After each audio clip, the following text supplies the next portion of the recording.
ভারী বৃষ্টি ও সাগর উত্তাল থাকায় চট্টগ্রাম বন্দরের বহির্নোঙরে আজও বন্ধ রয়েছে মাদার ভেসেল থেকে পণ্য খালাস কার্যক্রম। এতে অলস বসে থাকায় ৫৫টিরও বেশি জাহাজকে গুনতে হচ্ছে কয়েক লাখ ডলার জরিমানা।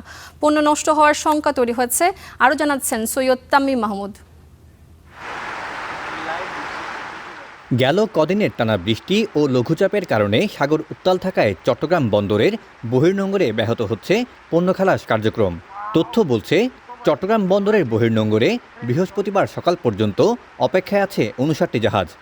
বুধবার পর্যন্ত পণ্য খালাস কার্যক্রম বন্ধ থাকলেও বৃহস্পতিবার সকাল 10:30টার পর কিছুক্ষণের জন্য কিছু স্ক্র্যাপবাহী জাহাজে পণ্য খালাস হলেও আবারও প্রবল বৃষ্টি শুরু হলে পুরোপুরি বন্ধ হয়ে যায় এই কার্যক্রম।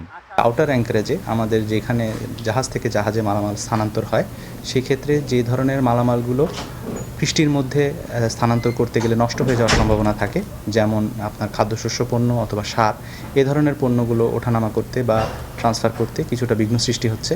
প্রাকৃতিক এই দুর্যোগের কারণে অলস বসে থাকায় মাদার ভেসেলগুলোকে প্রতিদিন 25 থেকে 30,000 ডলার জরিমানা গুনতে হচ্ছে। সেই সঙ্গে পণ্য সময় মতো পৌঁছে দিতে না পারায় ব্যাহত হচ্ছে উৎপাদন কার্যক্রম। ইম্পোর্টাররা তার প্রোডাক্ট পাচ্ছে না এবং শিপিং এজেন্ট ওদের জাহাজের সাথে ইম্পোর্টারের সাথে একটা এমইউ থাকে, সেই এগ্রিমেন্ট অনুযায়ী তাদের লেনদেনটা হয়, কে ড্যামেজ দিবে, কী করবে, সব কিছু মিলে এটা আসলে এটার একটা প্রবল একটা প্রভাব কিন্তু ইম্পোর্টার, শিপিং সেক্টর এবং বন্দর সব কিছুর উপরে একটা পড়তেছে। এদিকে বন্দরের ভিতরে ও অফডকে পানি জমে জলজটের সৃষ্টি হওয়ায় বিপাকে পড়েছেন পোশাক খাতের রপ্তানিকারকরাও।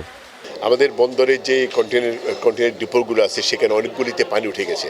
আবার নিজেরও একটা কন্টেনারের মাল ভিজে গেছে, আবার ফ্যাক্টরি থেকে কার্টুন নিয়ে কার্টুন চেঞ্জ করে আবার সেগুলিকে কন্টেনারে ভরতে হয়েছে। এই যে একটা চ্যালেঞ্জ, এগুলি আসলে আমাদের অফডকগুলিতে এই পানি নিষ্কাশনের ব্যবস্থাগুলি উন্নত করা উচিত।